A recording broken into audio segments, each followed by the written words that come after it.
അങ്ങനെ ഇപ്പോൾ നമ്മുടെ ബാറ്റ്മാൻ മറ്റു മരുന്നും വെപ്പൺസുമൊക്കെ എടുത്ത് ആ സെമിത്തേരിയയിലേക്ക് പോകുവാനായി തയ്യാറായിക്കൊണ്ടിരിക്കുക. ഇപ്പോൾ തൻ്റെ കാമുകിയായ വിക്കി വേലിനെ ഡ്രാക്കുള പിടിച്ചുകൊണ്ടുപോയ കാര്യം നമ്മുടെ ബാറ്റ്മാൻ അറിയുകയാണ്. അപ്പോൾ തന്നെ ബാറ്റ്മാൻ വേഗം ബാറ്റ് കേവിൽ നിന്നും സെമിത്തേരിയയിലേക്ക് അതിവേഗം പോവുകയാണ്. ഇതേസമയം ആ സെമിത്തേരിയയിൽ നമ്മുടെ ഡ്രാക്കുളയാണെങ്കിൽ മറ്റുള്ള വേമ്പേഴ്സിനോട് ഇന്ന് തൻ്റെ വിവാഹം ഒന്നുകൂടെ നടക്കാൻ പോവുകയാണെന്നും എല്ലാവരും ആഘോഷിക്കാൻ തയ്യാറായിക്കോളാൻ ഡ്രാക്കുള പറയുകയാണ്.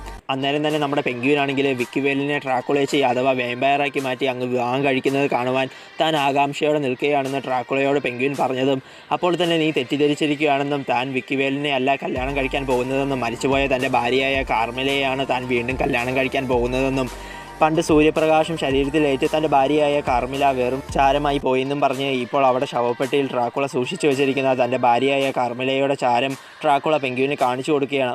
സൂര്യപ്രകാശം കാരണം മരിച്ചുപോയ കാർമിലയെ മനുഷ്യരക്തം ഉപയോഗിച്ച് പുനർജനിപ്പിക്കുവാൻ തനിക്ക് സാധിക്കില്ല എന്നും എന്നാൽ മറ്റൊരു വഴിയിൽ തനിക്ക് കാർമിലയെ തിരിച്ചു കൊണ്ടുവരാൻ സാധിക്കുമെന്ന് ഡ്രാക്കുള പെൻഗ്വിനോട് പറയുകയാണ്.